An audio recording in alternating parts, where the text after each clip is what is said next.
ನಮಸ್ಕಾರ ವೀಕ್ಷಕರೇ, ನೋಡಿ ಕಬಾಬ್ ಪೌಡರ್ ಇಲ್ಲದೆ ಮನೆಯಲ್ಲಿರ್ತಕ್ಕಂತಹ ಇಂಗ್ರೀಡಿಯೆಂಟ್ಸಿಂದ ಕಬಾಬನ್ನು ಹೇಗೆ ಪ್ರಿಪೇರ್ ಮಾಡ್ಕೊಳ್ಳೋದು ಅಂತ ಈ ವಿಡಿಯೋದಲ್ಲಿ ನೋಡೋಣ. ತಿನ್ನೋದಕ್ಕೆ ತುಂಬ ಟೇಸ್ಟಿಯಾಗಿರುತ್ತೆ, ಹಾಗೆ ಮಾಡೋದು ಕೂಡ ತುಂಬಾ ಸುಲಭ. ಬನ್ನಿ ಇವಾಗ ಈ ಕಬಾಬನ್ನು ಹೇಗೆ ಪ್ರಿಪೇರ್ ಮಾಡ್ಕೊಳ್ಳೋದು ಅಂತ ನೋಡೋಣ. ಮೊದಲಿಗೆ ಚಿಕನ್ ಕಬಾಬನ್ನು ಪ್ರಿಪೇರ್ ಮಾಡ್ಕೊಳ್ಳೋದಕ್ಕೆ 3/4 kg ಆಗುವಷ್ಟು ಚಿಕನನ್ನು ಕ್ಲೀನ್ ಮಾಡಿ ವಾಶ್ ಮಾಡಿ ತಗೊಂಡಿದ್ದೀನಿ. ಈಗ ಇದರಲ್ಲಿ ರುಚಿಗೆ ತಕ್ಕಷ್ಟು ಉಪ್ಪನ್ನು ಸೇರಿಸಬೇಕಾಗತ್ತೆ. ಈ ಥರ ಉಪ್ಪನ್ನು ಸೇರಿಸಿದ್ದಾದ್ಮೇಲೆ ಚೆನ್ನಾಗಿ ಮಿಕ್ಸ್ ಮಾಡ್ಕೋಬೇಕು.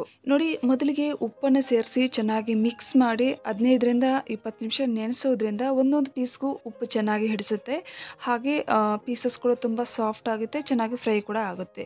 ಈಗ ಒಂದು 15ರಿಂದ 20 ನಿಮಿಷ ನೆನೆಸ್ಕೊಳ್ಳೋಣ. ನೋಡಿ, ಕರೆಕ್ಟಾಗಿ ಒಂದು 20 ನಿಮಿಷ ಆದಮೇಲೆ ಈಗ ಇದರಲ್ಲಿ ಅರ್ಧ ಟೀ ಸ್ಪೂನ್ ಆಗೋಷ್ಟು ಅರಸಿನ, 1 ಟೀ ಸ್ಪೂನ್ ಆಗುವಷ್ಟು ಗರಂ ಮಸಾಲ ಪೌಡರ್, ಹಾಗೆ 1 ಟೇಬಲ್ ಸ್ಪೂನ್ ಆಗುವಷ್ಟು ಕಾಶ್ಮೀರಿ ರೆಡ್ ಚಿಲ್ಲಿ ಪೌಡರ್, ಇದನ್ನು ಕಲರ್ಗೋಸ್ಕರ ಹಾಗೆ ಫ್ಲೇವರ್ಗೋಸ್ಕರ ಯೂಸ್ ಮಾಡ್ತಾ ಇದ್ದೀವಿ. ನಂತರ 1 ಟೇಬಲ್ ಸ್ಪೂನ್ ಆಗುವಷ್ಟು ಶುಂಠಿ ಬೆಳ್ಳುಳ್ಳಿ ಪೇಸ್ಟ್, ಹಾಗೆ 1 ಟೀ ಸ್ಪೂನ್ ಆಗುವಷ್ಟು ಖಾರದ ಪುಡಿ. ನಿಮ್ಮ ಖಾರಕ್ಕೆ ಅನುಗುಣವಾಗಿ ಖಾರದ ಪುಡಿಯನ್ನು ಸೇರಿಸಬಹುದು.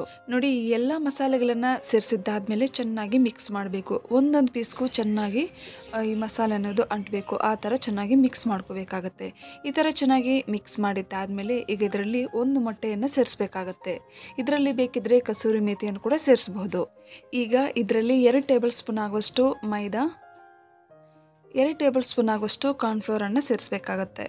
ಇದರಲ್ಲಿ ನಾನು 1 ಟೀ ಸ್ಪೂನ್ ಆಗುವಷ್ಟು ಆಯಿಲನ್ನು ಕೂಡ ಸೇರಿಸಿದ್ದೀನಿ. ಆಯಿಲ್ ಆ್ಯಡ್ ಮಾಡಿರುವಂತಹ ವಿಡಿಯೋ ಕ್ಲಿಪ್ ಮಿಸ್ ಆಗಿದೆ, ನೀವು ಪ್ರಿಪೇರ್ ಮಾಡ್ಕೊಳ್ಳುವಾಗ ಆಯಿಲನ್ನು ಸೇರಿಸ್ಕೊಳ್ಳಿ. ಈಗ ಇದನ್ನು ಚೆನ್ನಾಗಿ ಮಿಕ್ಸ್ ಮಾಡ್ಕೋಬೇಕಾಗತ್ತೆ. ನೋಡಿ, ಇದರಲ್ಲಿ ನೀರನ್ನು ಸೇರಿಸುವಷ್ಟಿಲ್ಲ.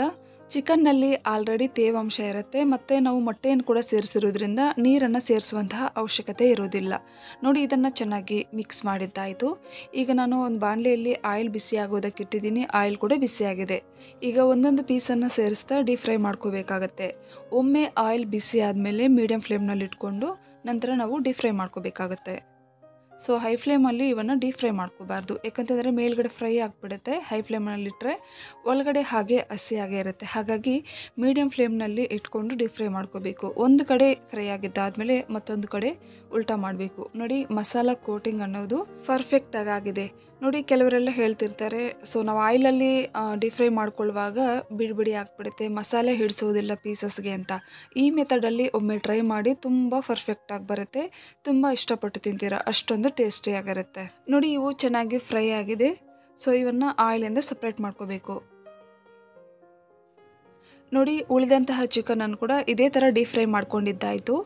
ನೋಡ್ತಿದ್ದೀರಲ್ಲ ಎಷ್ಟೊಂದು ಪರ್ಫೆಕ್ಟಾಗಿ ಬಂದಿದೆ ಅಂತ. ಇವನ್ನು ಈರುಳ್ಳಿ ಸೌತೆಕಾಯಿಯೊಂದಿಗೆ ಹಾಗೆ ಸ್ವಲ್ಪ ನಿಂಬೆ ಹಣ್ಣಿನ ರಸವನ್ನು ಹಿಂಡ್ಕೊಂಡು ತಿಂತಾ ಇದ್ರೆ ತುಂಬಾ ಚೆನ್ನಾಗಿರುತ್ತೆ. ನೋಡಿ, ಇವನ್ನು ಹೀಗೇನು ತಿನ್ಬೋದು, ಇಲ್ಲ ಅಂತಂದರೆ ಚಿಲ್ಲಿ ಚಿಕನ್ ಮಾಡ್ಕೊಂಡು ಕೂಡ ತಿನ್ಬೋದು. ಇದೇ ಪೀಸಸನ್ನು ಚಿಲ್ಲಿ ಚಿಕನ್ ಮಾಡ್ಕೊಂಡು ತಿಂದರೆ ಇನ್ನೂ ಮತ್ತಷ್ಟು ಟೇಸ್ಟಿಯಾಗಿರುತ್ತೆ.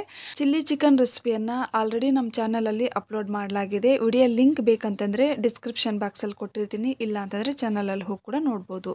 ವಿಡಿಯೋ ವೀಕ್ಷಿಸಿದ್ದಕ್ಕಾಗಿ ಧನ್ಯವಾದಗಳು.